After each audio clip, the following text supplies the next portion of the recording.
Hello dear student, जय हिंद जय राजधानी। मैं doctor Ramesh Yadav, Rajdhani education group Pachkodiya job net Jaipur से स्वागत करता हूं आप सभी का वेरी इंपॉर्टेंट प्रोग्राम में। और यह है एक बड़ा सा मूवमेंट, बड़ा सा आंदोलन। और दोस्तों इतना मजा आने वाला है, हो सकता है आपने अपने टीचर से, अपने बहुत अच्छे टीचर से पढ़ा हो, लेकिन अब आपको लगेगा कि बहुत सारे कंसेप्ट जो है मेरे अब क्लियर हो रहे हैं, अब मुझे बहुत अच्छे समझ में आ रहा है।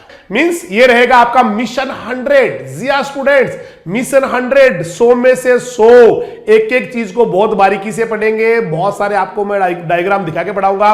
बहुत सारी चीजें जो है ना, बहुत गाने से, कविता से और भी कई तरीके से जो है ना, ट्रिक से आपको याद कराने की कोशिश करूंगा।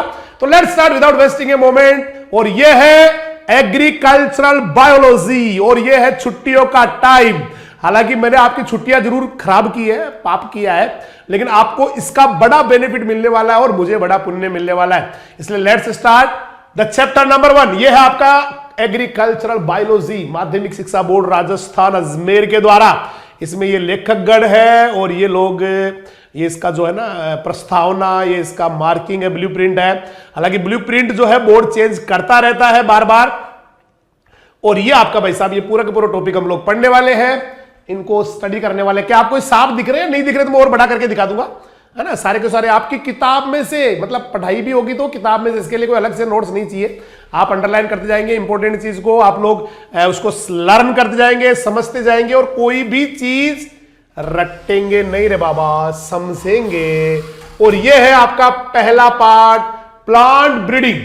एक तो आज तक जितने पार्ट पढ़े ना, उनमें सबसे सरल है। इतना सरल है कि मैं तो कहूं 5वीं क्लास के विज्ञान के 5वें पार्ट में डाला दो, बच्चे बड़े खुश होंगे और आपको दुआएं देंगे। बोला दीदी और भैया ने ना बहुत अच्छा किया। और ये पार्ट ना मतलब इतना इजी, मजा आने वाला है। प्लांट ब्रीडिंग दुनिया का सबसे इजी पार्ट है। और सबसे पहले हम लोग शुरू करते हैं। देखिए, ये प्लांट ब्रीडिंग मतलब एक सिंपली बात करें तो नए नए पौधे बनाना है, अच्छे अच्छे पौधे बनाना है, मतलब बढ़िया बढ़िया पौधे जो वैरायटीज निकल के आती है वो वाली बनानी है। और स्टार्ट करते हैं पहले इंट्रोडक्शन से। देखिए, प्लांट ब्रीडिंग आज की नहीं है, कोई आज कहे कि नहीं आज ही प्लांट ब्रीडिंग चालू हुई है। बहुत पहले से हमारे दादा, परदादा, सरदादा, लड़दादा, ये लोग भी प्लांट ब्रीडिंग जानते थे। ये लोग पता क्या करते थे, कहीं से पेड़ अच्छे अच्छे छांट के ले आते थे, फिर खेत में लगा देते थे। सिंपली ऐसे ही पूरी प्लांट ब्रीडिंग इसी से आई हुई है। तो देखिए, प्राचीन काल से, आपकी बुक में नोट पहला लाइन दे रखा है कि प्राचीन काल से ही आदमी ने पौधों को अपनी आवश्यकता के हिसाब से, अपनी जरूरत के हिसाब से सिलेक्ट किया है। यही प्लांट ब्रीडिंग है। तो पहली लाइन है कि इंसान ने प्राचीन टाइम से, मतलब एंशिएंट टाइम से ह्यूमन ने प्लांट्स को सिलेक्ट किया है अपने यूज के लिए, अपने उपयोग के लिए। इसके बाद में नेक्स्ट इंपॉर्टेंट पॉइंट आता है नीलसन एहिल। देखिए, इंग्लिश में दिया हुआ है नीलसन एहले और हिंदी में दिया हुआ है नीलसन एहिल। इन लोगों ने, इनके साथ वालों ने, नीलसन एहल एटाल, इन लोगों ने सबसे पहली बार सिंगल प्लांट सिलेक्शन मेथड दिया था। हिंदी में बोले तो एकल पादप वर्ण। मतलब बहुत इजी है कि आप खेत में जाएंगे, एक एक पौधे को छाटेंगे। ऐसा देने वाले थे Nilsson Ehle in English and Nilsson Ehle in Hindi. मुझे लग रहा है सारे बच्चे हाथों हाथ लर्न कर रहे हैं। सिंगल प्लांट सिलेक्शन बोले तो एकल पादप वर्ण देने वाले थे नीलसन एहले। इसके बाद में दूसरे साइंटिस्ट, हालांकि बहुत साइंटिस्ट थे, देखिए प्लांट ब्रीडिंग भरी पड़ी है साइंटिस्ट से, लेकिन आपके सिलेक्टेड 2 4 5 लोगों के नाम है। इसके बाद आता सीधा ही जोहानसन। जोहानसन बहुत बड़ा नाम है। जोहानसन जेनेटिक्स का, प्लांट ब्रीडिंग का बड़ा नाम है। जोहानसन ने जीन शब्द दिया है दोस्त, जोहानसन ने जीन शब्द दिया है, जीनोटाइप शब्द दिया है, फिनोटाइप शब्द दिया है, लेकिन जीन, जीनोटाइप, फिनोटाइप दिया है। ये वर्ड ये आपके सिलेबस में नहीं है। आपके सीधा ही एक है जीन, जीन जॉनसन, ऐसे ट्रिक है याद करने का। Gene Johnson, genotype Johnson, phenotype Johnson, pure line selection Johnson. और आपके यहां पर जो है ना बेटा, प्योर लाइन सिलेक्शन या प्योर लाइन थ्योरी है, और प्योर लाइन थ्योरी या शुद्ध वंश क्रम सिद्धांत ये दिया था जोहानसन ने। तो gene Johnson, genotype Johnson, phenotype Johnson, pure line selection Johnson. बहुत इंपॉर्टेंट है। अब प्योर लाइन क्या होती है उसकी बात हम लोग आगे करने वाले हैं। प्योर लाइन में आपको बता दूं, जो होमोजाइगस प्लांट होते हैं, समयुग्मजी, कैपिटल टीटी वाले या फिर स्मॉल टीटी वाले, उनके लिए वर्ड आता है होमोजाइगस या समयुग्मजी। फिर वो सेल्फिंग करनी चाहिए, स्वपरागण करनी चाहिए। तो स्वपरागित और समयुग्मजी पौधों की संतान, स्वपरागित और समयुग्मजी पौधों की संतान ये कहलाती है प्योर लाइन। इंग्लिश में बोले तो प्रोजनी, प्रोजनी और of spring of self pollinated and homozygous plant is called pure line. और फिर उनसे नए पौधे तैयार करना कहलाता है प्योर लाइन सिलेक्शन। और यहां पे प्योर लाइन सिलेक्शन वर्ड दिया था या थ्योरी दिया था जोहानसन ने। उसके बाद में नेक्स्ट आपके बीच में आता है मेंडल। मेंडल, अगर मेंडल नहीं होते तो जेनेटिक्स प्लांट ब्रीडिंग भी नहीं होती। मेंडल को अगर मैं भगवान कहूं तो ज्यादा नहीं होगा, उनका ही सबसे बड़ा रोल है, क्योंकि उससे पहले लोग ना बोले होते थे, बोला ऐसे होता है ऐसे होता है, लेकिन ये सारा खेल समझाया मेंडल ने। मेंडल ने आपकी बुक में दिया हुआ है 1856 में इनहेरिटेंस के लॉ दिए या आनुवंशिकता के नियम दिए, हालांकि ये सही नहीं है। मेंडल ने 1965 तक अपना काम किया था। कुछ बुक्स में 57 से 65 दे रखा है, 1857 से 1865, कुछ बुक्स में 1856 से 1865, तो यहां तक तो काम होता है मेंडल का। उसके बाद 66 में उनका पेपर पब्लिश होता है, तो 1866 में दिया था, लेकिन बोर्ड की बुक में अगर आपके दिया हुआ है तो भैया बोर्ड वाले तो इसी को सही मानेंगे। और ये आपका 1856 हो जाता है। मेंडल के लॉ ऑफ इनहेरिटेंस या आनुवंशिकता के नियम या जेनेटिक्स के नियम इन्होंने दिए थे 1856 में according to your book, but exactly it was 1866। तो लॉ ऑफ मेंडल या यू कहेगी Mendel's law of inheritance was given in 1866, but in your book 1856। Then अब थोड़ा आगे चलते हैं।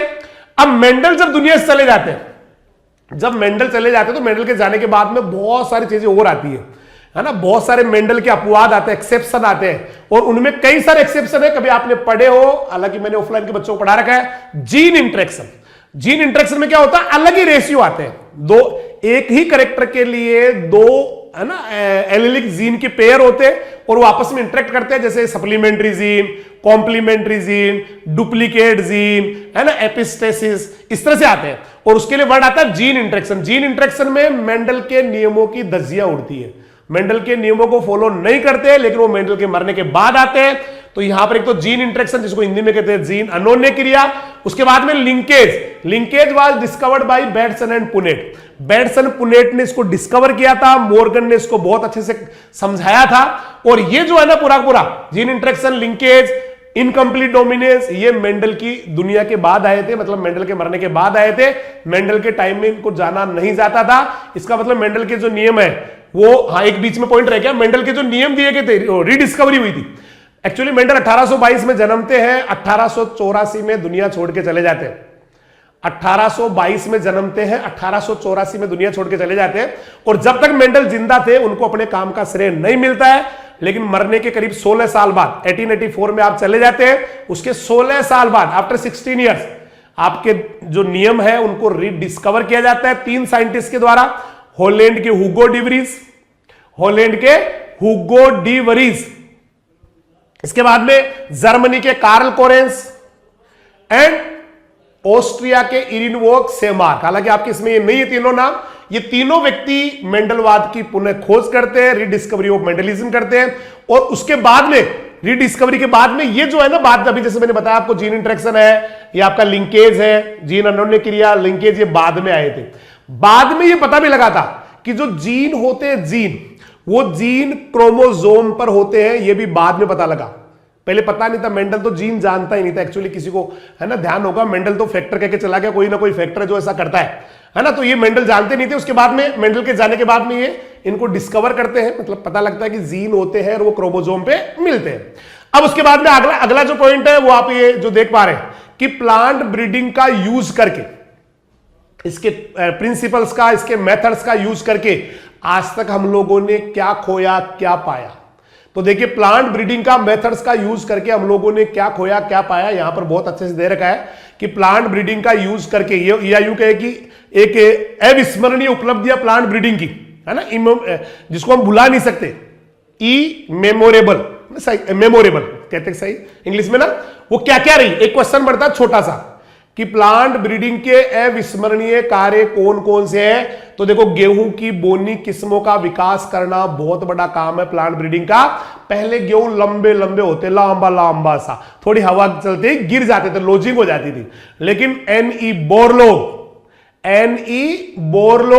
एमएस स्वामीनाथन साहब, ये लोग, ये महान व्यक्तित्व, इन लोगों ने ना गेहूं को कर दिया छोटा, नोरिन 10 डाल के। तो बड़ा अचीवमेंट है गेहूं की ड्वार्फ वेराइटीज का डेवलपमेंट करना।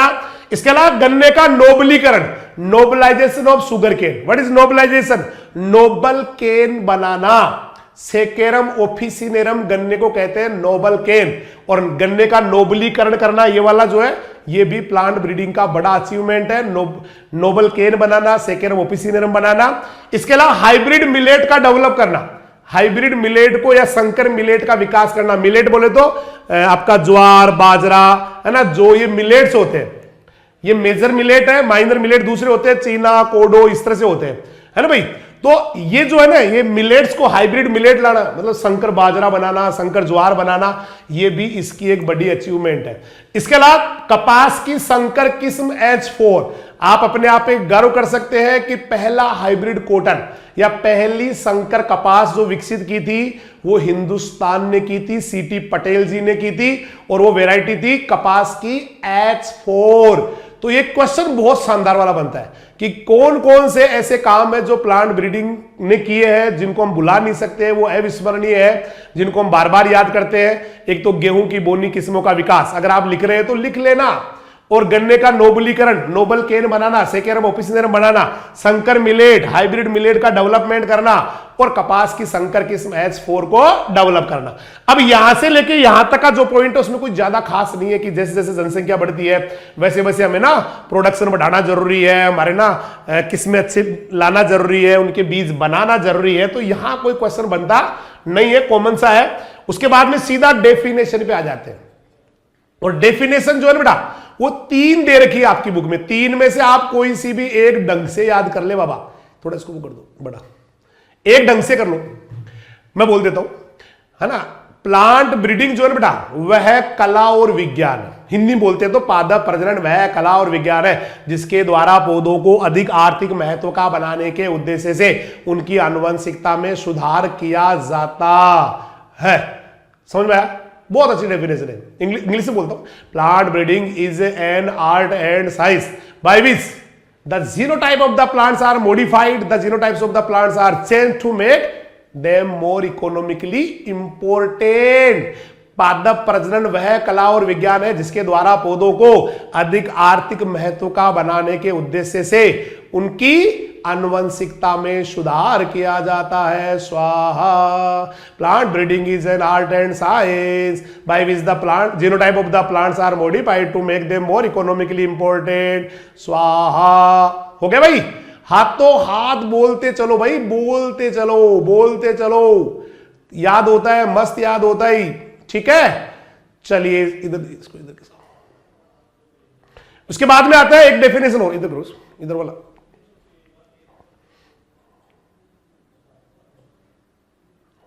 हो गया? प्लांट ब्रीडिंग वह कला और विज्ञान है जिसके द्वारा, इधर किसको इस साइड में, इसको पूरे को इधर ये वाला इधर वाला चलेगा। हाँ ये, हाँ प्लांट ब्रीडिंग वह कला और विज्ञान है जिसके द्वारा प्लांट्स को ज्यादा इकोनॉमिकली इंपोर्टेंट बना देते हैं। चले कोई नहीं। उसके बाद में आ रहा है डेफिनेशन नंबर 2 कि फसलों का ना जीनोटाइप बदला है, बदला बदला लागे से। जीनोटाइप में परिवर्तन करके उसको आदमी के लिए ज्यादा इंपोर्टेंट बना देना। आतो आती याद कर लेना भाई साहब। प्लांट्स के जीनोटाइप में तूने ऐसा बदला जीनोटाइप कि प्लांट्स उपयोगी हो गए। प्लांट्स एक इजी डेफिनेशन है कि जीनोटाइप बदलने का, आदमी के लिए प्लांट्स को यूजफुल बनाने का, यह भी ब्रीडिंग है बाबा, यह भी ब्रीडिंग है। उसके बाद में एक और छोटा सा थ्योरी और है कि भाई साहब प्लांट ब्रीडिंग में ना हम उन प्रिंसिपल्स को, उन मेथड्स को पढ़ते हैं जिनके द्वारा प्लांट्स में ज्यादा उपयोगी परिवर्तन हो जाते हैं। हो गया भाई? तो 3 डेफिनेशन यहां पर आती है, मैं तीनों को रिपीट कर रहा हूं। पादप प्रजनन वह कला और विज्ञान है जिससे पौधों की आनुवंशिकता में, पौधों के जीनोटाइप में परिवर्तन करके उनको ज्यादा उपयोगी बनाया जाता है। दूसरा आपका हो गया, रुको एक बार, दूसरा आपका हो गया कि फसलों का जीनोटाइप बदलने का, आदमी के लिए उसको यूजफुल बनाने का। तीसरा आपका हो गया कि उन सिद्धांत और विधियों का अध्ययन करने का जो आदमी के लिए बहुत इंपॉर्टेंट है, उनको बदल देने का। अब पढ़ते हैं बहुत अच्छे वाला क्वेश्चन, ये यहां पर देखो, हाँ 2 डेफिनेशन हो चुकी है। इसके बाद में नेक्स्ट वाला जो पॉइंट है बहुत इंपॉर्टेंट है, अक्सर इसमें पूछा जाता है। ये दोनों मैंने बता दिए भैया, दोनों यहां बता दी है, सही भाई। उसके बाद में चलते हैं हम लोग प्लांट ब्रीडिंग के ऑब्जेक्टिव या उद्देश्य क्या है। तो भाई साहब क्यों कोई वैरायटी निकालते हैं, क्यों निकालते हैं जी, वो ज्यादा पैदावार देने वाली होनी चाहिए, कॉमन सेंस। तो पहला उद्देश्य क्या है कि ज्यादा मिले प्रोडक्शन, हायर यील्ड वैरायटी का डेवलप करना पहला उद्देश्य है। क्योंकि जो स्थानीय लोकल वैरायटी है ना, उनसे ज्यादा प्रोडक्शन देने वाली वैरायटी होनी चाहिए, ये बड़ा उद्देश्य होता है। ठीक है भाई। और अगर आपने इंप्रूव्ड सीड लिया भी ना, कभी बहुत अच्छे वैरायटी का बीज लिया, तो भैया 20 से 25% तक आपका प्रोडक्शन बढ़ जाना है। समझ में आ गया होगा। तो पहला उद्देश्य क्या हो गया, समझ में आ गया शायद। पहला उद्देश्य ज्यादा प्रोडक्शन लेना, लोकल वैरायटी जो स्थानीय वैरायटी उससे ज्यादा प्रोडक्शन मिल जाए, ज्यादा यील्ड मिल जाए, ज्यादा उपज मिल जाए। और अगर इंप्रूव्ड का आपने लिया ना, तो 20 से 25% प्रोडक्शन बढ़ जाता है। तीसरा आपका हो गया improvement in the quality of product. Production भी बढ़ना चाहिए, उसकी क्वालिटी भी बढ़नी चाहिए। प्रोडक्शन भी बढ़ना चाहिए, क्वालिटी बढ़नी चाहिए। प्रोडक्शन बोले तो सरसों के बीजों की मात्रा ज्यादा हो गई, ये उसका प्रोडक्शन है, लेकिन उसके अंदर तेल बढ़ गया, ये उसकी क्वालिटी है। मक्का का प्रोडक्शन ज्यादा हो गया, ये उसका प्रोडक्शन है, यील्ड है, उपज है। लेकिन भाई साहब मक्का में प्रोटीन ज्यादा हो गई, मक्का में मिठास ज्यादा हो गई, ये उसकी क्वालिटी है। कपास या रुई जो रेशा होता है, फाइबर होता है, लिंट या ये फज, ये ज्यादा प्रोडक्शन हो गया, ये उसका प्रोडक्शन या यील्ड बढ़ना है, लेकिन उसकी लंबाई बढ़ गई, ये उसकी क्वालिटी है। फलों की अमाउंट बढ़ गई, बहुत ज्यादा फल आने लग गए, ये उसका प्रोडक्शन बढ़ गया, लेकिन उसका साइज बढ़ गया, उसकी क्वालिटी, स्वाद बढ़ गया। दालों में प्रोटीन बढ़ गई, तिलहन में तेल बढ़ गया, ये भी तो प्लांट ब्रीडिंग का उद्देश्य है। तो पादप प्रजनन का अगला उद्देश्य क्या हो गया कि मैं मीठी बनाऊं मक्का, मतलब क्वालिटी बढ़ाऊं, क्वालिटी बढ़ाऊं, गुणवत्ता बढ़ाऊं, अधिक उपज के साथ साथ उनके अन्य गुणों को भी बढ़िया करूं, ताकि वो जो कंज्यूमर है उसकी उम्मीदों पे खरा उतरे, किसान को ज्यादा पैसा मिले। और इसके एग्जाम्पल है मीठे मक्का। प्लांट ब्रीडिंग के कारण लंबा शक्तिशाली कपास का रेशा, प्लांट ब्रीडिंग के कारण फलों का बढ़ गया size and taste, plant breeding के कारण दालों में बढ़ गई प्रोटीन, तेलों में बढ़ गया तेल। किसकी वजह से बढ़ गए सारे, ये बढ़ गए भाई साहब प्लांट ब्रीडिंग के कारण। तीसरा उद्देश्य है मैं ऐसी वैरायटी बनाऊंगा जिसके कीट लगे ना रोग, जिसके कीट लगे ना रोग, यानी कि development of disease and insect resistant varieties, जिसमें बीमारियां नहीं लगती हो। तो इससे बड़ा फायदा हो जाएगा ना भाई साहब, प्रोडक्शन ज्यादा मिलेगा, प्रोडक्शन जो ना स्थिर रहेगा, ज्यादा मिलेगा, स्थिर रहेगा। इसके बाद में अगला समझ में आ गया भाई, 3 कर चुके हम। ज्यादा मिले पैदावार, पहला फायदा। दूसरा क्या आया, क्वालिटी बढ़े प्रोडक्ट की या फसलों की, दूसरा फायदा। तीसरा डिजीज लगे ना रोग लगे, तीसरा फायदा। और चौथा आपके बीच है development of varieties with increase efficiency, ज्यादा दक्षता वाली वेराइटी का विकास करना। ये दक्षता क्या आ गई भाई, दक्षता का मतलब है थोड़ा खाए ज्यादा कमाए, थोड़ा खाए ज्यादा कमाए।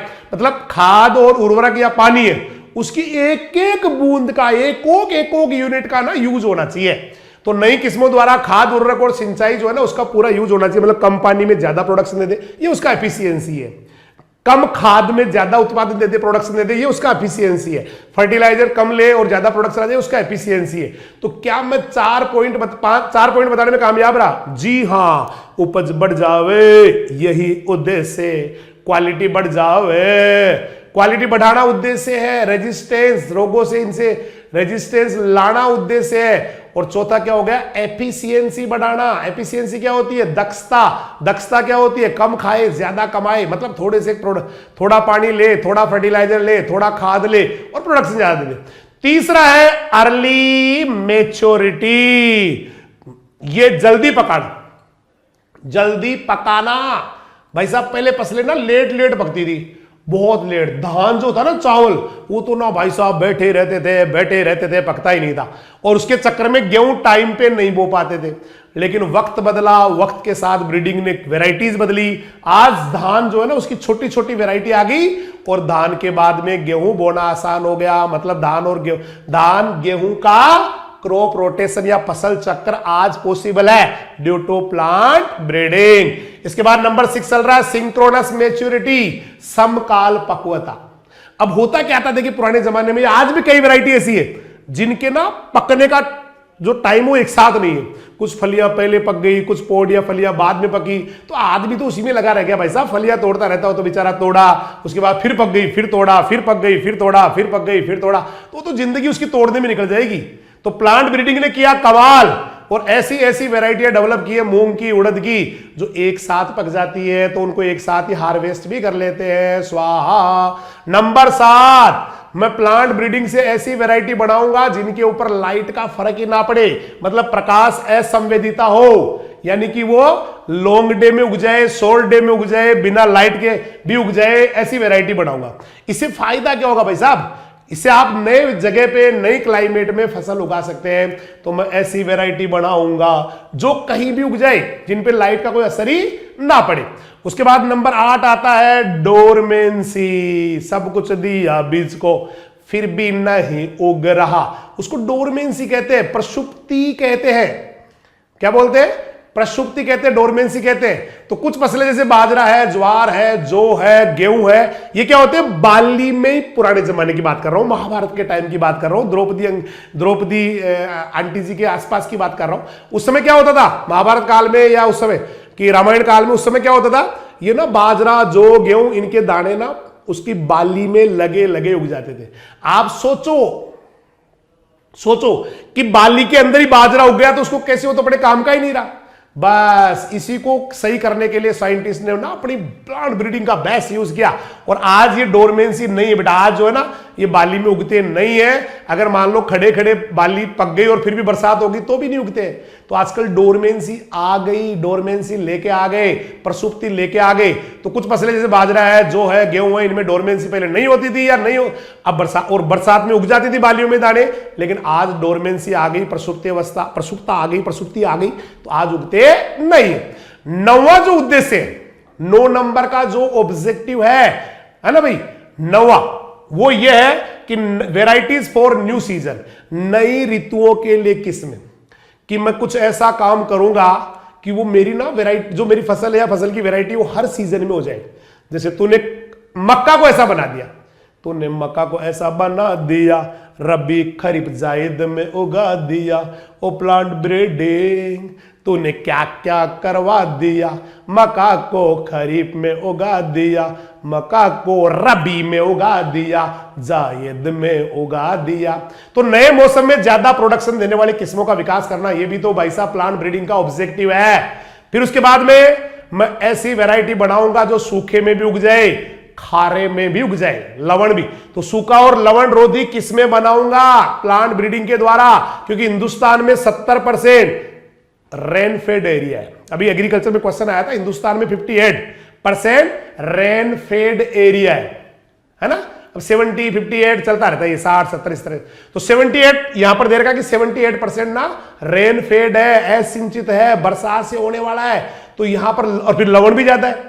हिंदुस्तान की मिट्टियां खारी है, राजस्थान की तो और भी ज्यादा खारी है। तो मैं कुछ ऐसी वैरायटी बनाऊंगा जिन पे लवणों का भी असर नहीं हो, सूखे का भी असर नहीं हो। स्वाहा। 11 पे आ जाओ। मैं एक ऐसी वैरायटी बनाऊंगा जिसमें बिल्कुल भी कोई जहरीला पदार्थ ना हो, टॉक्सिन ना हो, फ्रीडम फ्रॉम टॉक्सिक सबस्टांस, कुछ फसलों में ऐसे टॉक्सिक सबस्टांस होते हैं जो हमारी हेल्थ के लिए बहुत बुरे होते हैं। जैसे सरसों के अंदर होता है इरुसिक एसिड, सरसों में मिला इरुसिक एसिड, हेल्थ के लिए खराब है, तो मैं ऐसी वैरायटी बनाऊंगा जिसमें ये हो ही ना। और लास्ट जो आपकी बुक के हिसाब से इसका ऑब्जेक्टिव या उद्देश्य है प्लांट ब्रीडिंग का, वो है नॉन सेटरिंग समझते हो? मतलब पहले क्या होता था, अभी भी होता है कई फसलों में, कि फसल खड़ी है और उसके दाने बिखर जाते हैं, फली में से फली खुद ही फट जाती है। तो मैं ऐसी वैरायटी बनाऊंगा मेरे भाई, जिसके दाने कभी बिखरे ही ना, मूंग और उड़द, सरसों, इनमें। और बस ये भी इसका उद्देश्य है। तो एक बार फटाफट से इनको मैं सारों को रिपीट करा रहा हूं। सारे बच्चे ना कॉपी किताब पेन जो भी आपके हाथ में है ना, कॉपी किताब पेन बोला है, हाथ में तो आपके जो है ना, और भी कुछ हो सकता है, थाली हो सकती है, रोटी हो सकती है, चम्मच हो सकता है, बीड़ी का बंडल हो सकता है ना। उससे एक बार पॉइंट देखिए। पहला उद्देश्य है हाई यील्ड, बहुत ज्यादा। प्लांट ब्रीडिंग ज्यादा देगी प्रोडक्शन, वेराइटीज ऐसी वेराइटी बनाओगे ज्यादा प्रोडक्शन देगी। दूसरा आपका हो गया क्वालिटी शानदार रहेगी, है ना, improvement in the quality of the product. तीसरा डिजीज और इंसेक्ट, बोले तो रोग और कीटों से बचाने वाली किस्मों का विकास करूंगा। और चौथा है development of varieties with increased efficiency, मैं कुछ ऐसी वेराइटी लाऊंगा जो कम खाएगी ज्यादा कमाएगी, मतलब कम पानी, कम फर्टिलाइजर, कम मेन्योर, या यूं कहेगी कम खाद, कम उर्वरक और सिंचाई में पानी दे देगी। अर्ली मैच्योरिंग, जल्दी पकने वाली किस्मों का डेवलपमेंट करूंगा जो जल्दी पक जाए, और इसका एग्जांपल भी है कि धान गेहूं जल्दी पक गया। सिंक्रोनस मैच्योरिटी मतलब एक साथ पकाना, ये भी इसका उद्देश्य है कि मैं ऐसी वैरायटी बनाऊंगा जो एक साथ ही पक जाए, मुझे बार बार फलियां तोड़नी ना पड़े। और छठा आ गया सातवां, फोटो इनसेंसिटिविटी, ये वाला कि भाई साहब लाइट का फर्क ना पड़े, कम लाइट आ रही तो भी हो गया, ज्यादा लाइट आ रही तो भी हो गया, है ना। नए और बड़े अलग अलग क्लाइमेट वाले एरिया में हमने उसको डेवलप कर लिया। अगला 7-8 नंबर का जो है वो है डोरमेंसी, प्रसुप्ति, मतलब जो दाने हैं ना वो बाली के अंदर उगने नहीं चाहिए, ऐसी वैरायटी लाऊंगा ताकि वो आराम से, कभी बरसात भी होगी गीला भी होगा फर्क नहीं पड़ेगा। नंबर 9, नए एरिया के हिसाब से, नए मौसम के हिसाब से, नए सीजन के हिसाब से किस्में लाऊंगा। जैसे मक्का को हमने रबी में बोल लो, जायद में बोल लो, खरीफ में बोल लो, है ना, सारे बोलो जब बाबा के। उसके बाद में 10वां आ गया draught and salt resistance. Hindustan में तो भाई साहब 70% ड्रोट एरिड रीजन है, सूखा एरिया है ना, तो सूखा और लवण रोधी किस्में बहुत जरूरी है, लवणीय मृदाएं, इसलिए इनका विकास करना। 11 नंबर पे आ गया फ्रीडम फ्रॉम टॉक्सिक सबस्टांस, कुछ फसलों में जहरीले पदार्थ होते हैं उनको भी मैं हटा दूंगा, ये भी मेरा उद्देश्य है। समझ में आ रहा है क्या भाई? उसके बाद में लास्ट आ गया नंबर 12 नॉन सेडरिंग, ऐसी वैरायटी जिनकी फलियां जड़े ही ना, उनका भी विकास कर लूंगा। तो मुझे लगता है सारी की सारी बातें आपको याद हो जाती है। उसके बाद में वेरी इंपॉर्टेंट टॉपिक है एक्टिविटीज इन प्लांट ब्रीडिंग, पादप प्रजनन की क्रियाएं। इसको आप चाहो तो यूं भी बोल सकते हो, कैसे बोल सकते हो कि भाई साहब यही प्लांट ब्रीडिंग की सारे काम है। अब प्लांट ब्रीडिंग में क्या क्या काम करते हैं मैं आपको पहले एक बार सारा का सारा जो है ना मेथड्स को समझा देता हूं। सबसे पहले एक बार बोर्ड कहां खुलेगा, खुला हुआ क्या ये देखो प्लांट ब्रीडिंग की एक्टिविटीज क्या होगी मैं आपको थोड़ा सा बता देता हूं। एक्टिविटीज क्या होगी प्लांट ब्रीडिंग की, या यूं कहे कि क्या क्या गतिविधि होगी, या फिर और क्या बोलते हैं हिंदी में, प्रक्रिया क्या होगी, है ना, ऐसे बोलते हैं। तो देखिए प्रक्रिया क्या होगी, सबसे पहला काम होगा नंबर 1,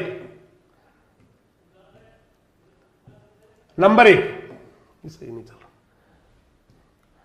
पहला काम क्या होगा, पहला काम होगा विविधता का उत्पादन। यही प्लांट ब्रीडिंग का मेन काम है, विविधता का उत्पादन। इंग्लिश मीडियम के बच्चों के लिए creation of variation, creation of variation.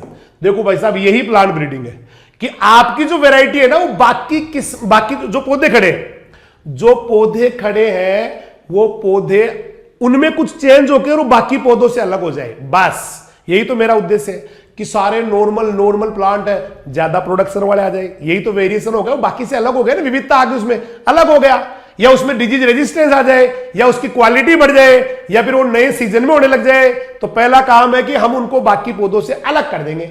मतलब मेन पॉइंट भी यही, इसका मेन पॉइंट यही है फसल सुधार का कि विविधता आ जानी चाहिए, वो बाकी फसलों से अलग हो जाए। जब ये विविधता होगी मतलब आपका वेरिएशन आ गया, तो फिर क्या करोगे, तो फिर हम इनमें से ना अच्छे अच्छे पौधों को सेलेक्ट कर लेंगे रे बाबा। फिर क्या करेंगे, नंबर 2 पे सिलेक्शन करेंगे, मन चोखा चोखा छटवा दो, सिलेक्शन नाम निकलवा दो। फिर अच्छे पौधे, मान लो आपने कुछ भी किया, म्यूटेशन किया मान लो, और आपने ना म्यूटाजन डाल दिया, केमिकल डाल दिया, और कुछ पौधे लंबे हो गए, आपको लंबे ही चाहिए थे तो वेरिएशन हो गया, और उनमें से आपने लंबे लंबे को अलग छाट के लिए, वो आपका सिलेक्शन हो गया, चयन हो गया। समझ में आया?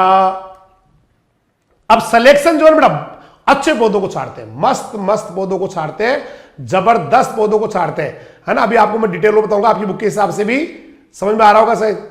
अब आपका जब सिलेक्शन हो गया तो भाई साहब उनको चेक करना पड़ेगा, उनका मूल्यांकन करना पड़ेगा कि जो आपने पौधे काम में लिए वो काम के हैं भी या नहीं। तो उनका इवैल्यूएशन करना पड़ेगा, मूल्यांकन, उनको बो के चेक करना पड़ेगा कि वो काम के है या नहीं है। नहीं है तो हटाओ, नहीं है तो हटाओ, काम के तो रख लो। नंबर 4, उसके बाद में करो आप उनका मल्टीप्लीकेशन, बीज बढ़ाओ, बढ़ाओ, संख्या बढ़ाओ, है ना, उनका गुणन करो। किसानों को देना है, किसान को 2 बीज थोड़ी दोगे भाई, लो अंकल हमारे ना 2 बीज ले जाओ और आप इनको बो के ना अपने खेत के अंदर ना पानी देते रहना। अरे 2 बीज बोएगा किसान, बावड़ा है गए, बावड़ा है गए।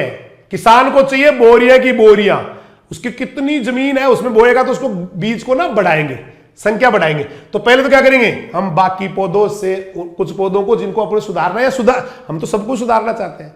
टीचर तो अपने सभी बच्चों को सुधारना चाहता है, लेकिन कुछ बच्चे जो है ना उनके ऊपर बातों का असर हो जाता है, तो वो क्या हो जाते हैं, वो वेरिएंट है, वो बाकी से अलग हो गए, कुछ नहीं समझना चाहते उनको जबकि आज जो कर रहे हो बेटा उसका रिजल्ट लंबे समय बाद आता है। अभी जो दवाई लोगे ना वो हाथों हाथ लेते ठीक नहीं होंगे, आप 1 दिन 2 दिन बाद में असर आएगा उसका। तो ये तो जिंदगी है भाई साहब, यहां पर आज जो बात आप कर रहे हो, गलत कर रहे हो, अच्छा कर रहे हो, उसका असर ना थोड़े दिनों में आता है, ऐसा होता है। तो हम पहली बात तो इनको सुधारेंगे, सुधारने की मेथड मैं भी बताऊंगा। फिर उसके बाद में इनका अच्छे अच्छे पौधों को छांट के ले आएंगे। फिर उसके बाद उनको मल्टीप्लीकेशन कर लेंगे, मल्टीप्लीकेशन मतलब उनकी संख्या इवैल्यूएशन कर लेंगे, उनको चेक करेंगे उगा उगा के, उगा उगा उगा उगा उगा के चेक करेंगे। और उगा के भी किससे कंपेयर करेंगे, जो वेराइटी अभी चल रही है वर्तमान किस्में और जो डेवलप किए हुए पौधे नई लाइनें, उन दोनों में 2 3 4 साल तक उनको उगा उगा के चेक करते हैं, फिर उसकी संख्या बढ़ा लेते हैं, मल्टीप्लीकेशन करते हैं, और लास्ट में ले जा किसान ताऊ जी ले जा, ओहो डिस्ट्रीब्यूशन कर दो, किसानों को दे दो, इसका वितरण कर दो, किसानों को दे दो। किसान ले जाएंगे फिर, है ना भाई, तभी तो फायदा होगा देश को। कोई वैरायटी निकलेगी देश को तभी फायदा मिलेगा जब उसकी संख्या बढ़ के वो किसानों तक जाएगा, तभी तो फायदा मिलेगा भाई। अब लेते हैं इनकी एक बार ये क्रिएशन कैसे आएगा। सिलेक्शन तो मैं कर लूंगा, हालांकि सिलेक्शन करना भी आसान नहीं है, ऐसे कोई बाबा जी का भंडारा नहीं है, कर लूंगा मैं, है ना।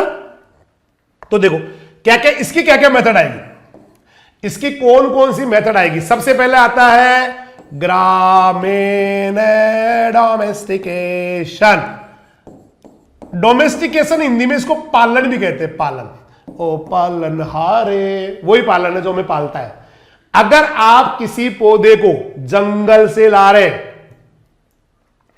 पहली बार सारे पौधे जंगलों में उगा करते थे, गेहूं जंगल में रहता था, टाइम पे नहाता नहीं था, ब्रश करता नहीं था, और एक गाना गाता था, याहू चाहे मुझे कोई जंगली कहे, कहते तो कहता रहे। फिर आदमी ने ना उस जंगल में से, सारे पौधे जंगल में थे पहले, कोई आदमी थोड़ी था, कोई बच्चा जो जन्म लेके आया तो उसके हाथ में ना और उसके हाथ को सीधा किया तो साला गेहूं का पौधा निकला उसके हाथ में से। नहीं रे बाबा, गेहूं ऐसे नहीं निकला, गेहूं पहले जंगलों में उगता था, फिर उसको लेके आ गए हम लोग, फिर धीरे धीरे उसको उगाना चालू कर दिया। तो बस जंगल से लाना है, खेत में उगाना है, सुधर जाएगा, वेरिएशन आ जाएगा, विविधता आ जाएगी। यही है तुम्हारा डोमेस्टिकेशन। इसको बोलते हैं बच्चे, पता कैसे गाते हैं, खेत जंगल से लाओ खेत में उगाओ, डोमेस्टिकेशन डोमेस्टिकेशन, जंगल से लाना खेत में उगाना, डोमेस्टिकेशन और ना ये पहली घटना है प्लांट ब्रीडिंग के इतिहास का, पहली अवस्था यही है भाई, पहली तो यही है, जंगलों में से सारे पौधे आए हुए हैं। तो पहली स्टेज कौन सी होगी प्लांट ब्रीडिंग की, डोमेस्टिकेशन, सबसे इंपॉर्टेंट है। और कोई प्लांट ब्रीडिंग का काम हो उसके लिए वैरायटी तो आपको लानी पड़ेगी, पहली बार पौधे लाने पड़ेंगे और जंगल से आएंगे, तो है ना, बाहर से आएंगे। तो पहला ग्रामीण हो गया, डोमेस्टिकेशन हो गया, मुझे लगता है समझ में आ गया, जंगल से लाना खेत में उगाना, डोमेस्टिकेशन, या फिर इसको बोलते हैं ग्रामीण। नंबर 2 है जर्म प्लाज्म कलेक्शन, जनन द्रव्य संग्रह। जनन द्रव्य संग्रह, जनन द्रव्य किसे कहते हैं, फसल प्रजाति, जंगली प्रजाति का आनुवांशिक द्रव्य जनन द्रव्य कहलाता।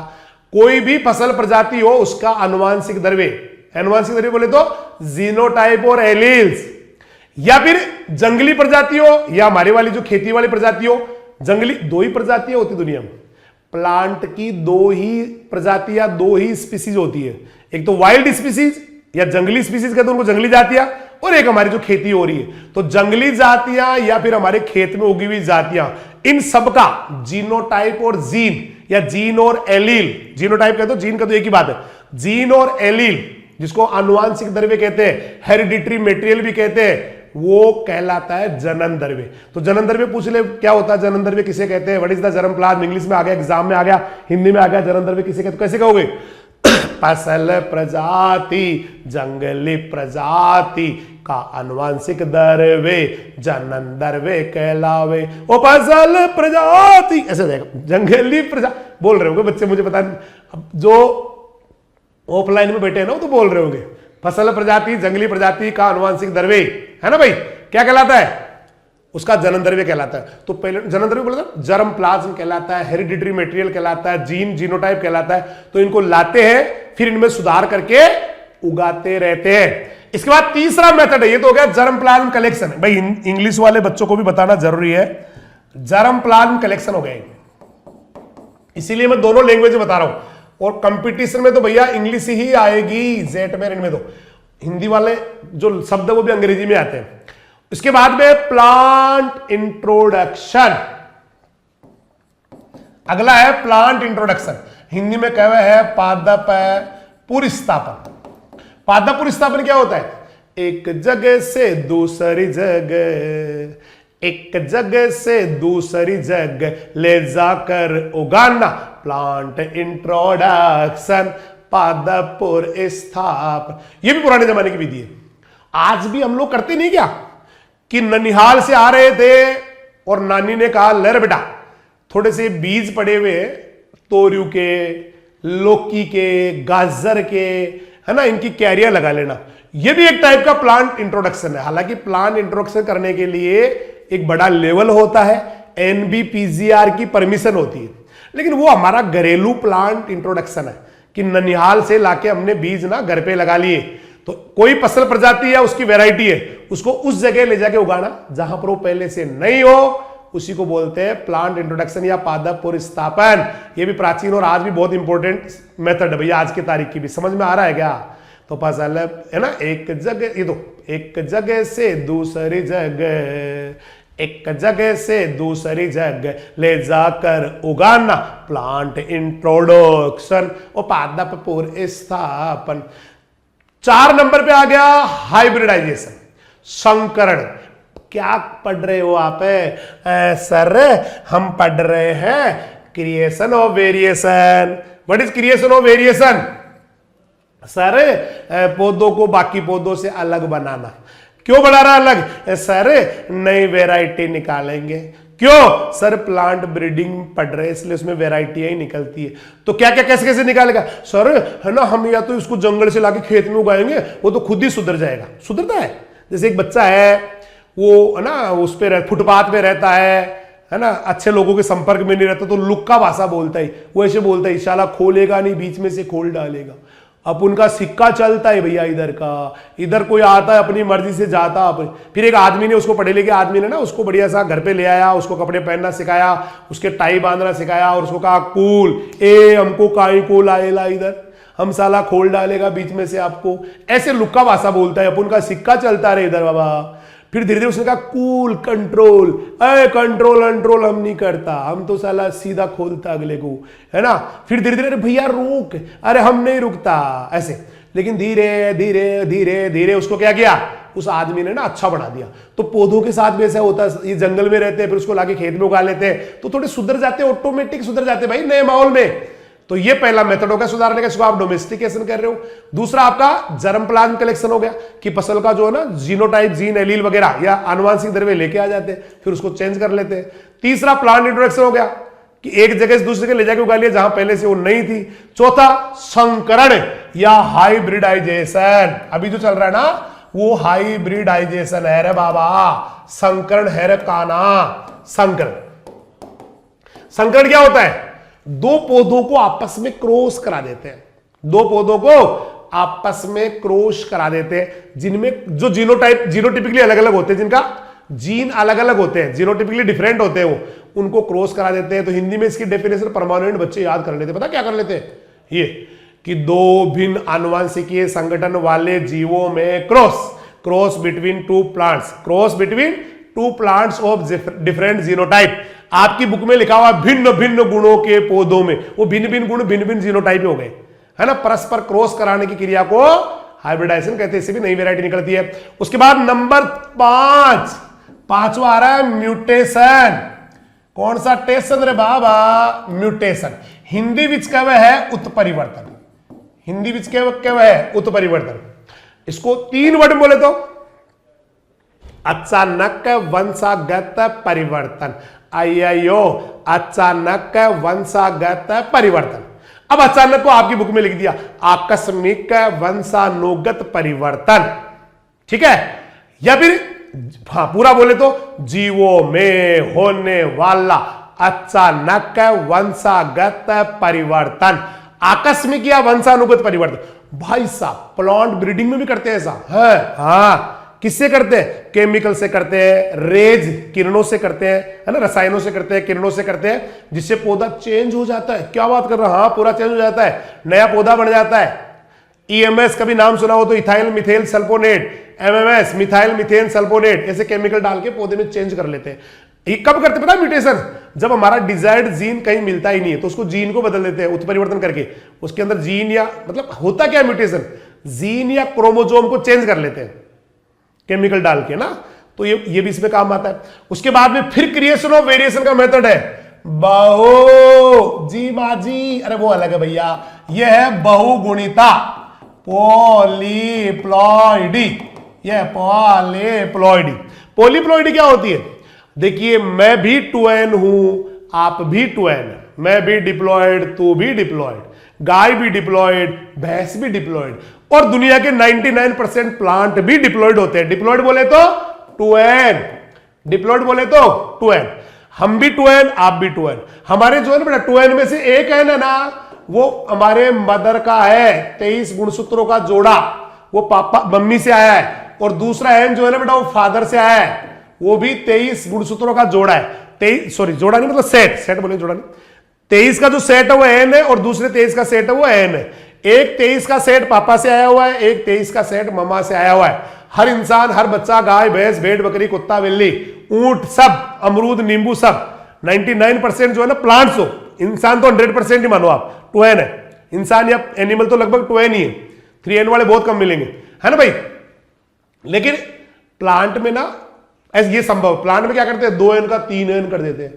2 सेट होते हैं ना पापा मम्मी वाला, एक सेट और बढ़ा दिया क्रोमोसोम का कोल्चिसिन डाल के, तो 2N से ज्यादा गुणसूत्रों का मिलना, 2N से अलग गुणसूत्रों का मिलना, है ना, डिप्लॉइड से ट्रिप्लॉइड होना, टेट्राप्लॉइड होना, इसके लिए वर्ड आता है पॉलीप्लॉइडी।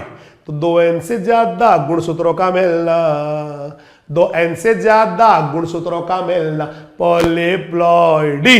ओ ये तो polyploidy, more than 2N chromosome, ओ ये तो polyploidy, more than 2N chromosome. तो 2N ज्यादा क्रोमोसोम मिलना यही कहलाता है पॉलीप्लॉइडी। इससे पौधे सुधरते हैं, क्या बात कर रहे हैं। हाँ क्रोमोसोम बढ़ने से पौधा बड़ा हो जाता है, इतने बड़े बड़े बीज लगने लग जाते हैं। थोड़ा ज्यादा हो गया, इतने बड़े बड़े, ये भी ज्यादा हो गया, थोड़ा इतने इतने, ये भी ज्यादा हो गया, इतने, ये भी थोड़ा ज्यादा, इतने लगने लग जाते, बस मतलब साइज बढ़ जाती है। क्रोमोसोम बढ़े तो साइज बढ़ेगी, इसलिए पॉलीप्लॉइडी भी भाई साहब पौधों को सुधार देती। डिटेल पढ़ेंगे इनको अभी थोड़ी देर में, सारों को डिटेल पढ़ेंगे। लास्ट है जेनेटिक इंजीनियरिंग, ये क्रिएशन ऑफ वेरिएशन की विधियां चल रही भाई, और लास्ट आ गई जेनेटिक इंजीनियरिंग। तूने जीन में किया बदलाव कि पौधा सुधर गया, तूने जीन में किया बदलाव कि पौधा सुधर गया, कि पौधा सुधर। भाई कोई भी प्लांट है, एनिमल है, मतलब माइक्रोब है, कोई एनिमल है, कोई प्लांट है, उसके जीन बदल दिए रे बाबा, नया जीन लाके डाल दिया, या उसका फालतू का जीन हटा दिया, है ना, या फिर उसके जो कंपोनेंट्स उनको यूज कर लिया जीन चेंज करके, बस यही प्लांट ब्रीडिंग है। तो ये क्रिएशन ऑफ वेरिएशन है। उसके बाद सिलेक्शन, क्रिएशन ऑफ वेरिएशन की मेथड्स है। फिर उसके बाद अच्छे पौधों को छांट लेते हैं, फिर उनका मूल्यांकन करते हैं, मतलब काम के है भी कि नहीं है, फिर उसका जो है ना संख्या बढ़ाते हैं, मल्टीप्लीकेशन करते हैं, फिर ना बेच देते हैं। समझ में आगे हो गए। तो बेटा अब ले अपन एक देखो, अब लेते हैं, हम पढ़ रहे हैं क्रिएशन ऑफ वेरिएशन।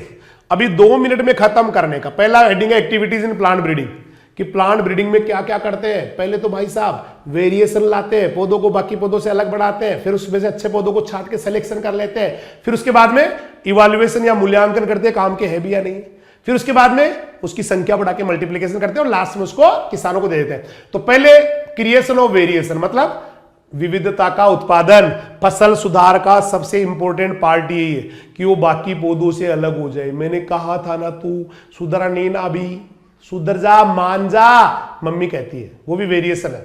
तो फसल सुधार के लिए ना वेरिएशन एक मूलभूत आवश्यकता है। 1 नंबर का क्वेश्चन बनता है, फिल इन द ब्लैंक्स बनता है कि फसल सुधार के लिए डॉट डॉट डॉट एक मूलभूत आवश्यकता है।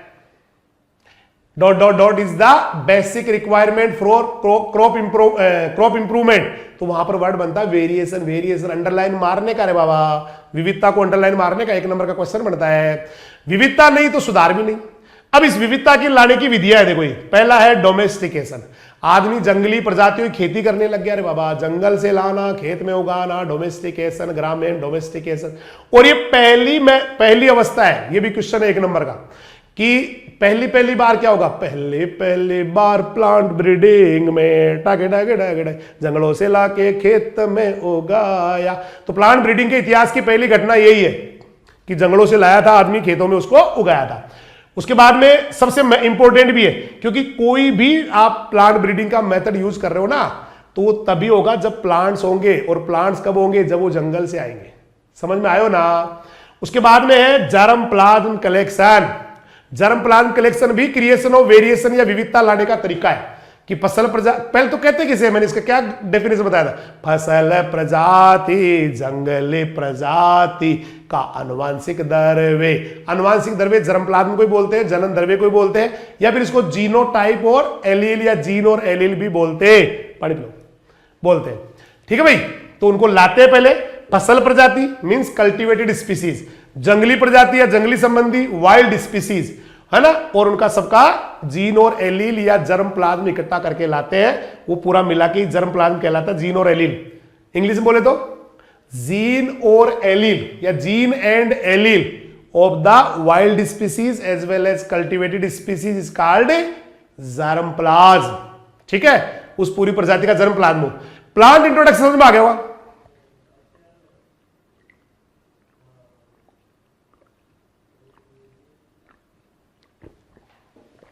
प्लांट इंट्रोडक्शन क्या होता है, एक जगह से दूसरी जगह ले जाकर उगाना। देखो किसी प्रजाति यानी स्पीसीज या वैरायटी किस्म को उस स्थान पर जहां पहले से नहीं होती थी, नहीं उगाई जाती थी, ले जाकर उगाना प्लांट इंट्रोडक्शन कहलाता। यह भी भाई साहब बहुत इंपॉर्टेंट प्राचीन मेथड है।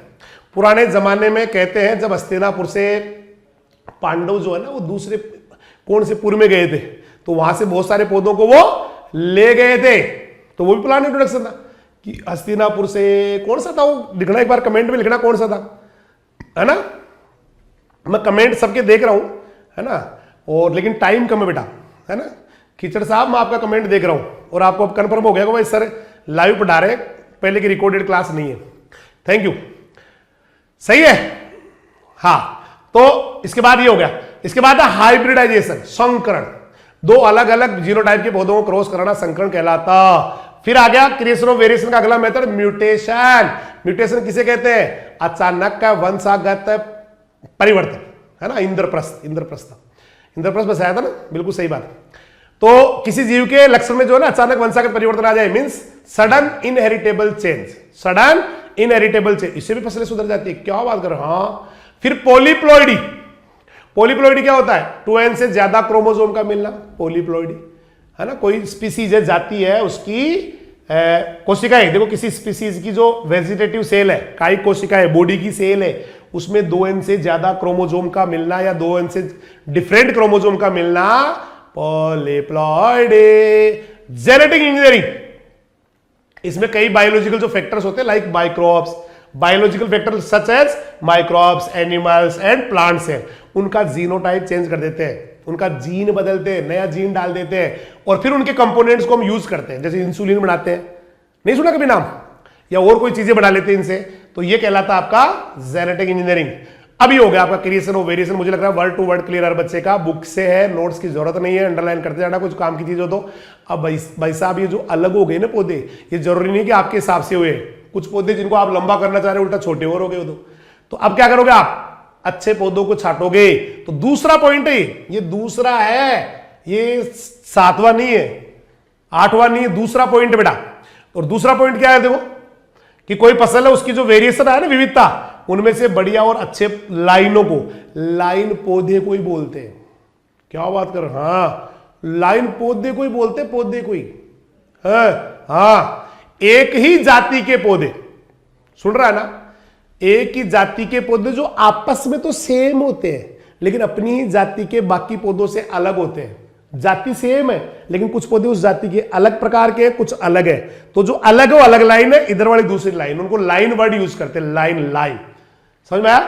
तो पादप, हाँ तो जो बढ़िया, तो फसल में जो है ना जो वेरिएशन आया उनमें से बढ़िया, अच्छी और बढ़िया इंप्रूव्ड जो क्वालिटी आ गई, उन पौधों को, उन लाइनों को, अरे लाइन तो आएगी, जैसे आपने केमिकल डाला कुछ पौधे चेंज हो गए वो अलग लाइन हो गए, जो नहीं चेंज हुए अलग लाइन है। तो उन लाइनों को छांट के अलग करना ही सिलेक्शन कहलाता है। सिलेक्शन की डेफिनेशन भी इंपॉर्टेंट है, किसी फसल में उपस्थित विविधता में से अच्छी और उत्तम गुणों वाली लाइनों को छांटना, इंग्लिश में बोले तो है ना, selection of the improved and good lines from the variable population of the crop या प्लांट्स। बहुत सारे जो अलग अलग टाइप के पौधे खड़े हैं उनमें से अच्छे अच्छे पौधों को छांट के लिया हो, दैट इज सिलेक्शन। अब ये बड़ा इंपॉर्टेंट है, भी इंपॉर्टेंट है, और ये लाइन बहुत इंपॉर्टेंट है लास्ट वाली, कि सिलेक्शन हर कोई नहीं कर सकता। सिलेक्शन हर कोई नहीं कर सकता। इसका सिलेक्शन करना जो है ना बेटा, किसी पादप प्रजनन जो है ना, वो उसके स्किलनेस पे डिपेंड करता है। चयन की जो दक्षता है, चयन की जो दक्षता है वो किसी भी पादप प्रजनन की बहुत इंपॉर्टेंट पार्ट है। हर कोई सिलेक्शन नहीं कर सकता, है ना, चयन की दक्षता पर ही प्लांट ब्रीडिंग डिपेंड करती है। समझ में आ गया भाई? चलिए आगे बढ़ते हैं। उसके बाद है इवैल्यूएशन। इवैल्यूएशन क्या होता है? मूल्यांकन। मुझे उनको चेक करना है कि जो हमने छांटे वो काम के हैं भी या नहीं, है ना। वो किससे? अभी जो वैरायटी अभी बोल रहे हैं बेटा, और जो नई डेवलप किया आपने लाइन, उन दोनों को तुलना करेंगे, उनका निष्पादन चेक करेंगे। निष्पादन बोले तो परफॉर्मेंस, जिसमें प्रोडक्शन भी आ गया, जिसमें क्वालिटी भी आ गई, हर चीज आ गई, उनको चेक करेंगे। और चेक करना जो है बेटा कई जगहों पे करते हैं, एक से ज्यादा जगहों पर ये टेस्ट करते, यील्ड टेस्ट करते, उगा के देखते हैं। मतलब पंजाब में उगा रहे, हरियाणा में भी उगा रहे, है ना। इसको बोलते हैं MLT, किसी ने नाम सुना हो तो, मल्टी लोकेशन ट्रायल्स। एक जगह से ज्यादा जगह पे उगा के 2-3 साल तक उगा के चेक करते हैं, जो जहां के लिए बढ़िया होता है वहीं उसको लॉन्च कर देते हैं। लास्ट में आ गया मल्टीप्लीकेशन। मल्टीप्लीकेशन क्या होता है? मल्टीप्लीकेशन में ना संख्या बढ़ाते जी, संख्या बढ़ाते हैं कई चरणों में, क्योंकि मल्टीप्लीकेशन होगा तभी इसका फायदा देश को, समाज को मिलेगा, किसानों तक बीज जाएगा और लास्ट में किसानों को बांट देते हैं। अब इनको हम लोग वापस पढ़ने वाले हैं, बहुत इंपॉर्टेंट वाला पार्ट था। एक एक को वापस शुरू करते हैं। सबसे पहला है डोमेस्टिकेशन। आप बेटा कमेंट पे ज्यादा ध्यान दे रहे हो और लिखने पे कम ध्यान दे रहे हो। आप कमेंटों पे ज्यादा ध्यान नहीं देंगे, पढ़ाई पे ध्यान करो। ये पूरा हो जाएगा 3 दिन में, लाइन टू लाइन। 3 या लास्ट 4 दिन लगेंगे और 2 दिन सेल्फ कर लेंगे। इसलिए मोस्ट बता दो, और ये मोस्ट के चक्कर में तो जिंदगी में कुछ कर नहीं पाए आप। और मुझे लग भी नहीं रहा कि मोस्ट के चक्कर में सारे ही मोस्ट है। ये जो लास्ट में लिखा ना है ये भी मोस्ट है, ये मोस्ट है लिखा हुआ। अभी समझ में आ गई? जब तक तेरे कंसेप्ट क्लियर नहीं होंगे ना, ऐसे ऊपर से ऐसे, है ना, वो 1 वीक सीरीज नहीं पढ़नी। 1 वीक सीरीज पढ़ के फिर आगे सक्सेस नहीं होगा, घर ही बैठ जाएगा। इसलिए ऐसे कमेंट नहीं डालने बेटा। डोमेस्टिकेशन क्या था? जंगल से लाओ, खेत में उगाओ। डोमेस्टिकेशन से पता क्या फायदा हुआ? पहले ना बीज झड़ जाते थे। मैं तो जंगल में रह रहा था, वहां पे बीज बार बार झड़ रहे थे, मुझे खेत में ले जाके उगाया तो मैं नहीं झड़ रहा। ऐसे हो गया। अब पहला फायदा क्या हुआ? सेटरिंग या तो बिल्कुल ही कम हो गई या बंद हो गई। कभी जंगल में ये इनकी वो बीज झड़ जाते थे, आजकल नहीं झड़ रहे। फायदा नंबर 1। क्वेश्चन है ये कि ग्राम में इनके 3 फायदे या 3 वो लिखो, इंपोर्टेंस लिखो। तो पहला तो क्या हुआ कि सेटरिंग बंद हो गई। सेटरिंग या विसरण कहते हैं फलियों का झड़ना। पहले कभी वो झड़ा करते थे, आज वो झड़ते नहीं है। फायदा नंबर 2, ज्यादातर फसलों में पकने की जो ड्यूरेशन है ना, फसल की अवधि कम हो गई, ये फायदा नंबर 2 है। और तीसरा फायदा है दानों की साइज बढ़ गई रे बाबा, दाने भी बढ़ गए, साइज भी बढ़ गई डोमेस्टिकेशन के कारण। देखो क्या क्या हुआ डोमेस्टिकेशन से, बीजों का झड़ना कम हो गया या बिल्कुल ही बंद हो गया डोमेस्टिकेशन के कारण। पकने का ड्यूरेशन कम हो गया डोमेस्टिकेशन के कारण। दाने और फसलों की साइज बढ़ गई डोमेस्टिकेशन के कारण। अब लेते हैं सिलेक्शन ड्यूरिंग डोमेस्टिकेशन। सिलेक्शन कौन कौन से होते हैं जब हम लोग लाके खेत में उगा रहे होते हैं, जंगल में से लाके, तो 2 तरह के सिलेक्शन होते हैं बेटा अपने आप ही। कोई भी समष्टि हो, देखो समष्टि कहते हैं पॉपुलेशन या आबादी, कि कोई भी पॉपुलेशन उसमें बहुत अलग अलग टाइप के जीनोटाइप होते हैं और उन जीनोटाइप को लेके आ रहे हो आप, तो नेचुरली भी कुछ पौधे तो मर जाएंगे, कुछ रह जाएंगे, नेचर सिलेक्शन करेगी। और फिर आदमी करेगा जो काम के उसको रखेगा, बाकी को मार देगा, हटा देगा। समझ में आ रहे हो? तो 2 तरह का होगा। सबसे पहला है नेचुरल सिलेक्शन, जब नेचर करे सिलेक्शन, नेचुरल सिलेक्शन। प्राकृतिक सिलेक्शन, जब प्रकृति करती है सिलेक्शन, जलवायु, क्लाइमेट, सॉइल, मृदा या फिर बायोलॉजिकल फैक्टर, इनकी वजह से अगर पौधा जो है ना सिलेक्ट हो गया, जो बेकार वो हट गया, मर गया, दैट इज नेचुरल सिलेक्शन। तो नेचुरल सिलेक्शन क्या होता है? जब उस सिलेक्शन करने वाली नेचर हो या नेचुरल फैक्टर्स हो, प्राकृतिक कारक हो, जलवायु। जैसे आप पौधे जंगल से लाके खेत में उगाया और वहां की जलवायु उस पौधे को रास नहीं आई, मर जाएगा वो। रास नहीं आई तो मर जाएगा, और रास आ गई तो वो जी जाएगा, रास बिहारी बन जाएगा। राइट है? ऐसे मिट्टी उसको सही नहीं लगी, मर जाएगा। सही लग गई, मजा आ जाएगा उसको। ऐसे बायोलॉजिकल फैक्टर, दूसरे पेड़ पौधे, जीव जंतु, उसका फर्क पड़ेगा। और अगर सिलेक्शन करे आदमी, आदमी सिलेक्शन करे तो आर्टिफिशियल सिलेक्शन है। आदमी सिलेक्शन करता है, अच्छे अच्छे छांट के लिए आता है। अब दोनों में डिफरेंस लेते हैं। क्या फर्क होता है नेचुरल सिलेक्शन यानी प्राकृतिक वर्ण, प्राकृतिक चयन और कृत्रिम वर्ण में? पहला फर्क तो क्या होता है कि इधर जो फैक्टर कौन है करने वाला, इधर नेचर है रे बाबा। नेचर में तो नेचर ही सिलेक्शन करती है या नेचुरल फैक्टर ही सिलेक्शन करते हैं, याद हो गया होगा। यहां पे फैक्टर ऑफ सिलेक्शन कौन है? नेचर। यहां पे कौन है? Human activities. हिंदी में बोले तो वर्ण का कारक कौन है? यहां प्राकृतिक कारक है, उधर मानव क्रियाएं। जनन, इधर भाई साहब नेचर, तो नेचर में खड़े पौधे सारे के सारे ना जनन करते हैं। उस पॉपुलेशन के सारे जीनोटाइप आपस में क्रॉस करते हैं, आपस में जनन करते हैं। उधर क्या होगा? वो जो सेलेक्ट किए हुए ना, छांटे हुए आपके, वो ही जनन करते हैं। ये कितना मोस्ट क्वेश्चन है, तगड़ा क्वेश्चन है, तगड़ा। कि नेचुरल सिलेक्शन नेचर करती, आर्टिफिशियल ह्यूमन।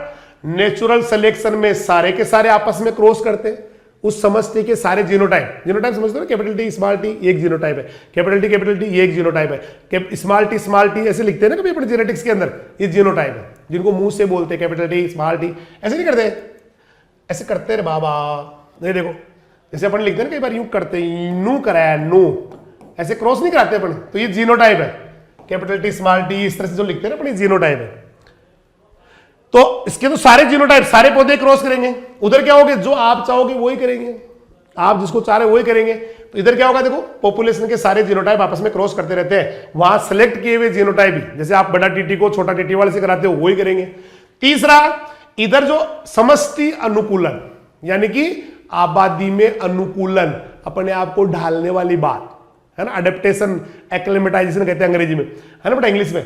तो इधर क्या होगा बेटा? नेचुरल जो पॉपुलेशन है वो नेचुरल एनवायरनमेंट में रहेगी, तो अडेप्टेशन ज्यादा होगा। आप कृत्रिम वातावरण में खेत में रखोगे, है ना, तो आप जो चाहोगे ना वही अनुकूलन आएगा, टोटल अनुकूलन नहीं आएंगे, टोटल अडेप्टेशन नहीं आएंगे। तो नेचुरल में क्या होता है? सारे अडेप्टेशन आ जाते हैं। देखो नेचुरल पॉपुलेशन में नेचुरल एनवायरनमेंट रहता है, इसलिए अडेप्टेशन बढ़ जाता है। इधर वही अडेप्टेशन बढ़ेगा जो आप चाहते हैं। आप चाहते हैं कि मैं डिजीज रेजिस्टेंस बढ़ाऊंगा फसलों को, तो रेजिस्टेंस ही बढ़ेगा, बाकी नहीं बढ़ेंगे, बाकी दूसरे अनुकूलन या अडेप्टेशन नहीं आएंगे उसके अंदर। और चौथा है वेरिएशन, इधर वेरिएशन रहेगा क्योंकि जंगल है, जंगल जंगल, वेरिएशन वेरिएशन, जंगलों में वेरिएशन होता है बेटा।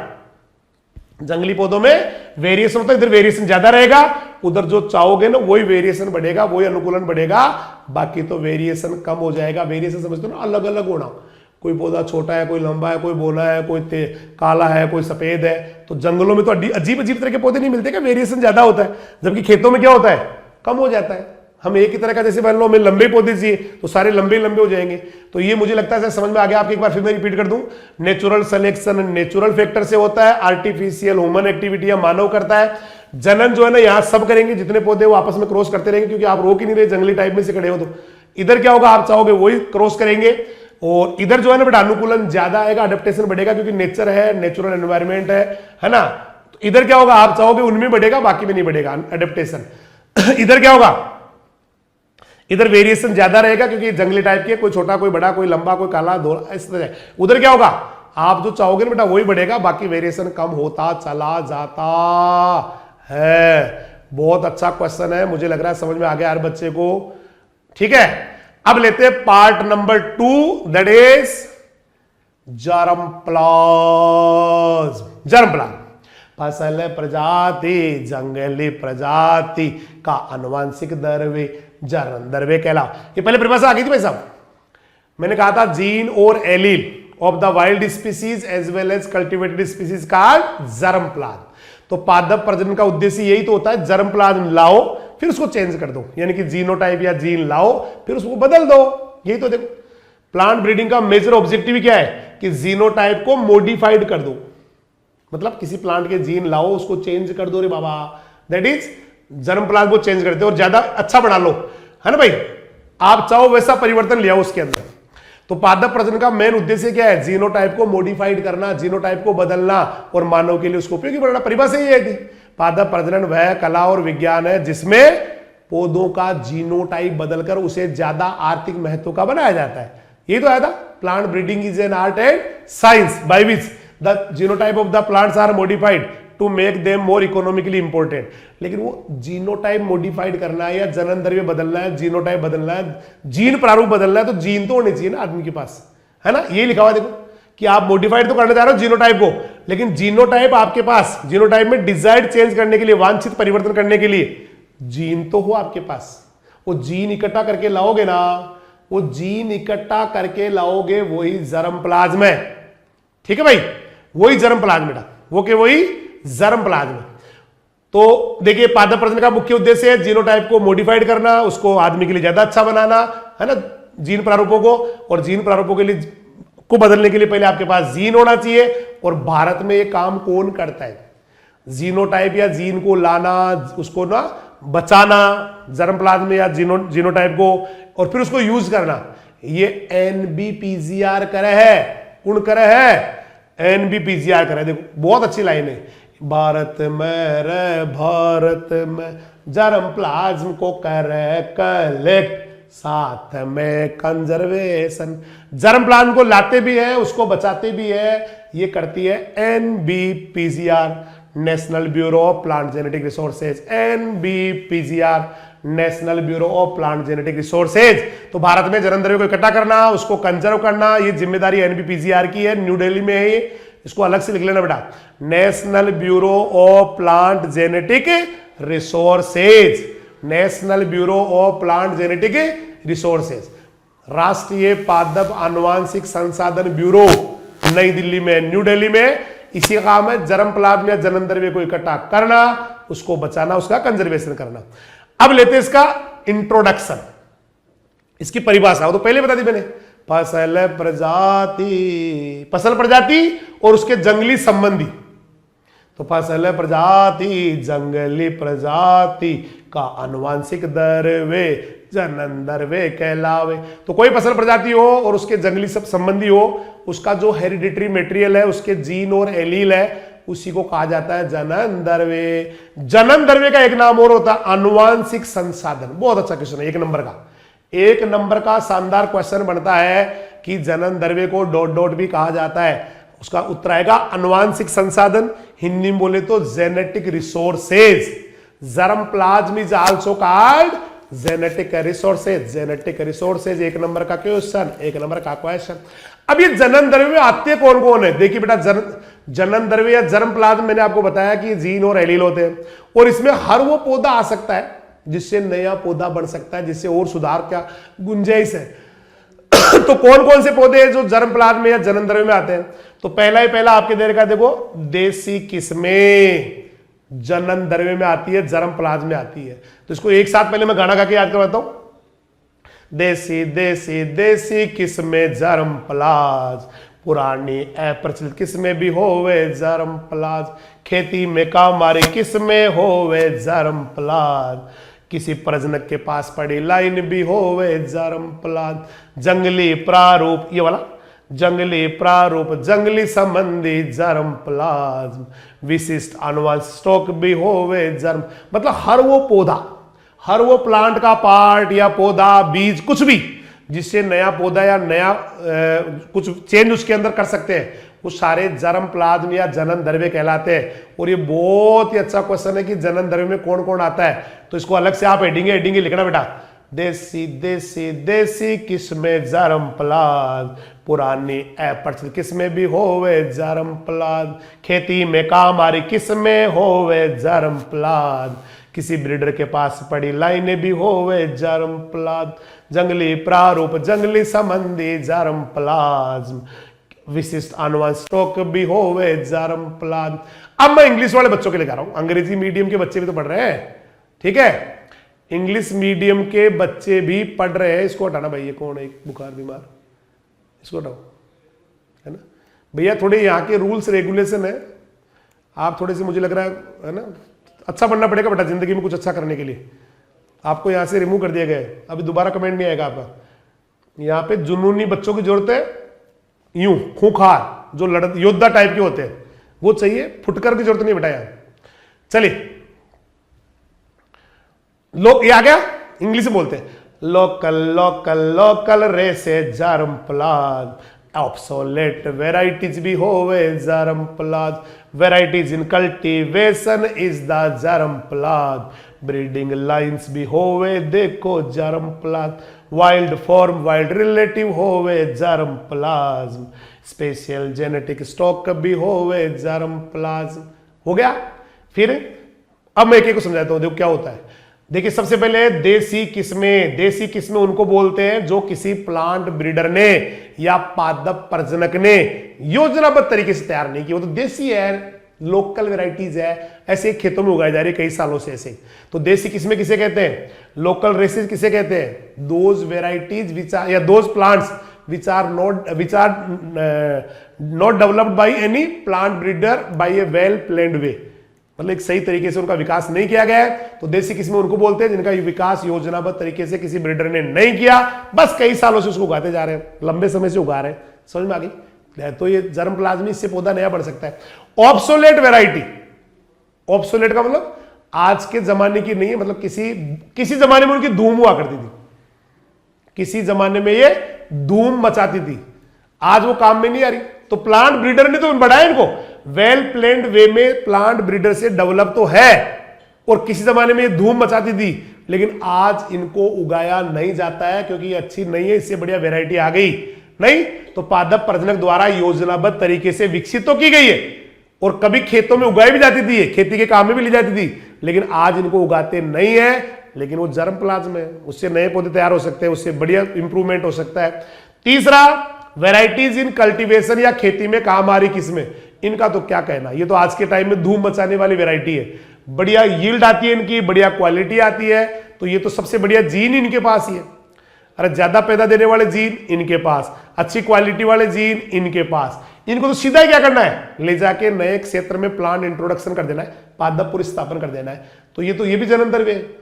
अरे ये वेराइटी यील्ड या उपज के हिसाब से, क्वालिटी के हिसाब से बहुत अच्छे जीन रखने वाली होती है, इनको तो आप सीधा ही ले जाके किसी नए एरिया में लॉन्च कर सकते हो, यानी प्लांट इंट्रोडक्शन सीधा ही कर सकते हैं।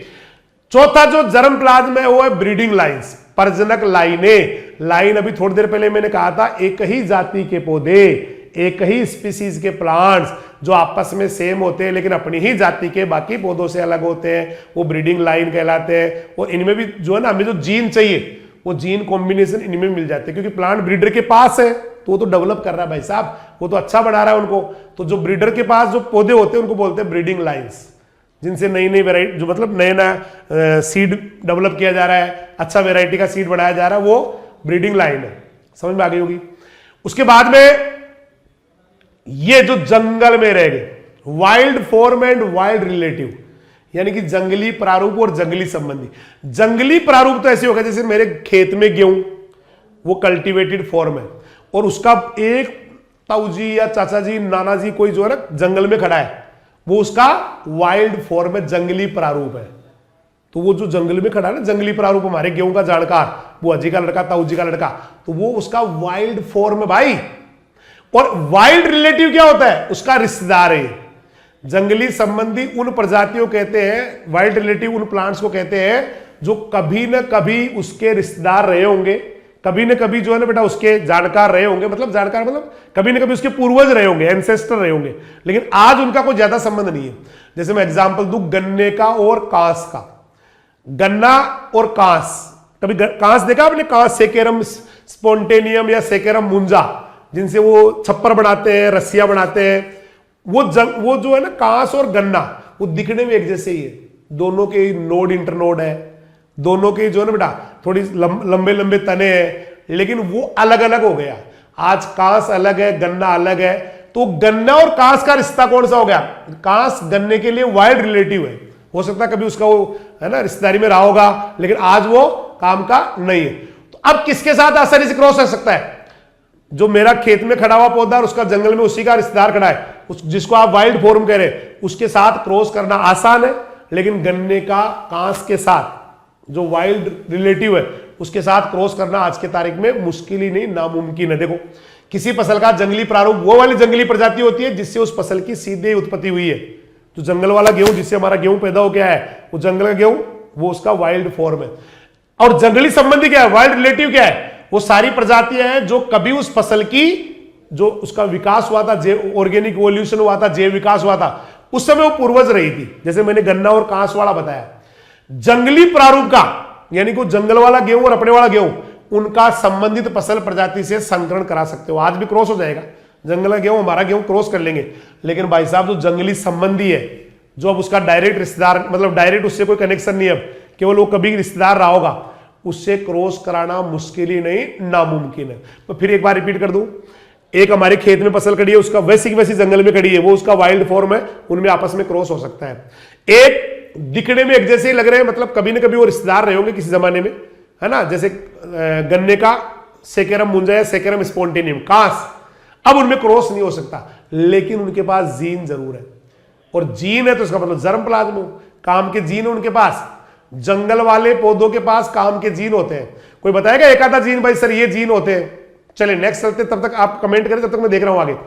स्पेशल जेनेटिक स्टॉक, किसी ब्रीडर के पास, किसी सीड सर्टिफिकेशन वाली जो संस्थाएं, NSC, RSSC, उनके पास कई बार म्यूटेंट लाइनें होती है, म्यूटेशन कराए हुए पौधे, कई बार क्रोमोजोम बदले हुए पौधे, है ना, क्रोमोजोम विपतन युक्त लाइनें। क्रोमोजोमल विपतन कहते हैं गुणसूत्र की संरचना बदलना। कई बार और कोई जेनेटिक मार्कर लाइनें होती है जिनके ऊपर जेनेटिकली कोई ना कोई चेंज कर दिया गया है। तो ये सारे के सारे जो है ना, ये सारे के सारे आपके जर्म प्लाज्म होते हैं। देसी किस्में जर्म प्लाज्म, पुरानी अपरचल किस्में जर्म प्लाज्म, आज खेतों में बोई जा रही फसलें भी जर्म प्लाज्म, ब्रीडर के पास जो लाइनें वो भी जर्म प्लाज्म, जंगली प्रारूप या वाइल्ड फॉर्म में वाइल्ड रिलेटिव वो भी जर्म प्लाज्म। एक विशिष्ट आनुवांशिक स्टॉक, चाहे म्यूटेंट लाइनें, क्रोमोजोमल एब्रेशन लाइनें या जेनेटिक मार्कर लाइनें, ये भी जर्म प्लाज्म कहलाती। तब तक के लिए सभी को नमस्कार, जय हिंद, जय राजधानी, सत श्री अकाल, सब्बा खैर, वाहे गुरु दी फतेह, खुदा हाफिज, अल्लाह हाफिज, राम राम सा।